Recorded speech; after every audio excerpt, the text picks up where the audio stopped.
Hello everyone, today we're going to discuss the difference between Stalin and Leninism. And with that, I'll turn the subject to my grandson Tristan. Go ahead, Tristan. All right, thank you. So as my grandfather just said, today we're going to be discussing the differences between Stalinism and Leninism.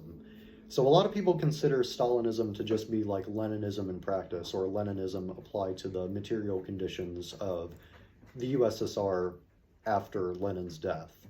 Now, I actually personally disagree with this. I think that Stalin did introduce some new principles, some new theoretical substance into Marxism, and kind of did develop on Leninism a little bit. Of course, he didn't do like any major, groundbreaking developments upon Marxism, but I do think that he did enough contributions to Marxism and contributed enough to Leninism that his theory shouldn't be just considered like, Leninism in practice.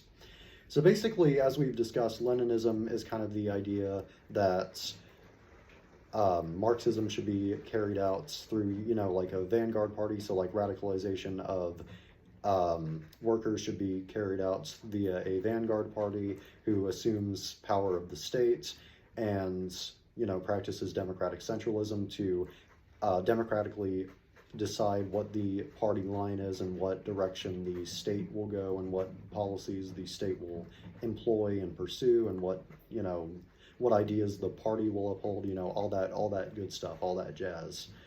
But Stalin introduced some more ideas that I think are noteworthy. So specifically, he kind of built upon the idea of socialism in one country, which is basically like socialist revolution must happen within one country initially, and then once this one country has kind of built up enough power, built up enough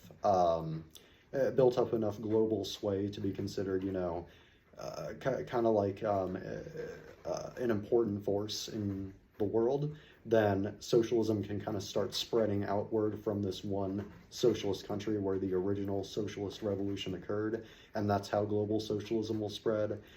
Stalin introduced the idea of like, what a nation is, kind of describing what like a nation means within, his time period, what a nation meant.